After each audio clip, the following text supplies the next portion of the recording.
বাড়ি সুকান্তনগর। কি হয়েছে? থানাতে কেন আইছেন? থানাতে আসিস আর আমার পুত্রবধূ শিল্পী দেবনাথের নামে একটা চাকরি দিব হইয়া তারা আমার এই দোকান ভাড়াইছে, একটা মোবাইলে মেসেজ পাঠাইছে। এই মেসেজের পরে আমার এইভাবে অনেকটি দিছে দিয়ে তারা বেশি এই খাতে 28,000 টাকা লাগবে। কে চাকরি দিব বলছে? এই সৌরভ বাবু। সৌরভ বাবুকে? সৌরভ বাবুকে? সৌরভ বাবু কলকাতা থেকে বেঁচে আছে। হ্যাঁ তাই না, মোবাইলে পেতে অনলাইনে পেতে আছে আর চাকরি দেবে পোস্ট অফিসে। আপনার প্রথম স্টার্টে 28,000, 18,000 কত জানি না 2800 টাকা, 2800 টাকা প্রথম 2800 টাকা দেবে। তারপর 2800 টাকা দিতে পরে ঘর দিন আবার করতে আছে কত 7,000 কত জানি 200, 7,200। এই 7,200 দিতে ঘর দিন আবারও একই টাইমে 12টার টাইমে 12টা একটা দ্বিতীয় কথা আবার করতে আছে 12,000 কত 200।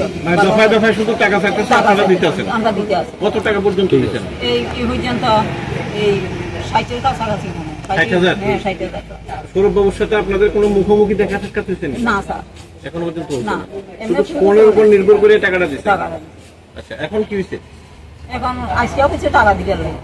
কত হাজার? তার আগে 18,400। আচ্ছা, কিসের চাকরি দিব কইছিল? পোস্ট অফিসে। পোস্ট অফিসে? পোস্ট অফিসে জিডিএস চাকরি দিবে। কোনটা কার কাছে আছিল? কোনটা শিল্পীর কাছে আইয়ে আমরা আপনি কি শিল্পী? আপনার নাম কি? অজিত দেবনাথ। অজিত দেবনাথ শিল্পী জামাই আছে। মানে আপনার ছেলে? বড় ছেলে। ওনার নামে ওনারই চাকরি দিব? হ্যাঁ শিল্পী। একটা দিন দেখলাম যে আপনারা এই থানার সব ক্লিয়ারেন্স দেখছি আপনাদের কাছে আছে, পোস্ট অফিসের লোগো লাগানো, সিল লাগানো দেখলাম, পেপার জয়েনিং লেটার আছে। এটা কে দিছে? এটা কে কি করি হলো স্যার এটা আমরা জানি। এটা আমরা সব স্যার দিছি। কোন স্যার দিছে? থানাতে আসলেন? না স্যার, বিরোনিয়া থানাতে আসেন না? অথচ ক্লিয়ারেন্স পাইছেন? পাইছি। থানার ক্লিয়ারেন্স পাইছেন? পাইছি। কি করি পাইছি এটা আমরা জানি। মানে কোন স্যার কিভাবে পাইছেন এই ক্লিয়ারেন্স গুলো? কিভাবে দিছে? এই মোবাইলের ভিতর। মোবাইলে পাঠিয়ে দিছে? হ্যাঁ স্যার। Police clearance? হ্যাঁ। আবার জবের যে এই জয়েনিং লেটারটা এটাও মোবাইলে দিছে? আপনারা হচ্ছে শুধু জয়েন করবেন স্যার, এর পরিবর্তে দফায় দফায় টাকা দিচ্ছেন? আপনারা কি জয়েন করতে গেছিলেন? না স্যার, কইছে 11 তারিখ জয়েন করিয়া দিব আর এই 7 তারিখের ভিতরে কইছে যেন সব টাকা পয়সা আদান প্রদান আসা বলবো। আমরা কইছে আমরা বাইতে হোম ভেরিফিকেশন করতে যাই। আচ্ছা, আপনারা কি পোস্ট অফিসে গেছিলেন? হ্যাঁ আজকে যাই। হোম ভেরিফিকেশন করতে কলকাতা থেকে আইবো? না, বিলোনিয়া পোস্ট অফিস থেকে আপাড়াই। বারবার কি বিলোনিয়া পোস্ট অফিসের নাম ধরেই তারা কথা কয়? হ্যাঁ, বিলোনিয়া থেকে। কি কয়? এই আসিয়া ভেরিফিকেশন করার লাগে লোক থেকে। বিলোনিয়া পোস্ট অফিস থেকে? হ্যাঁ, 3 জন যাইব, এই পুরুষ 2 জন যাইব মহিলা।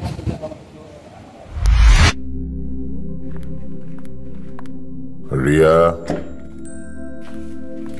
ডাকছিলে বাবা? কতদিনের রিলেশন? বছর 5 হবে। কেন? একবার জানালি না? সম্পর্কটা তো আমার, বিয়েটাও আমার, পছন্দও আমার। তোমার জানার প্রয়োজন এবার তো জানলে। তাহলে আমি যদি গিফট দিই সেটা আমার পছন্দের হওয়া উচিত।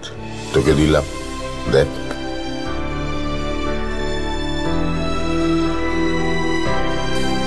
বাবা, 7 দিন ধরে অরিজিতের প্রোফাইল অবজার্ভ করছি। Good choice. তোমারও। রাধাকৃষ্ণ জুয়েলারি, ভালো লাগায় ভালোবাসায়।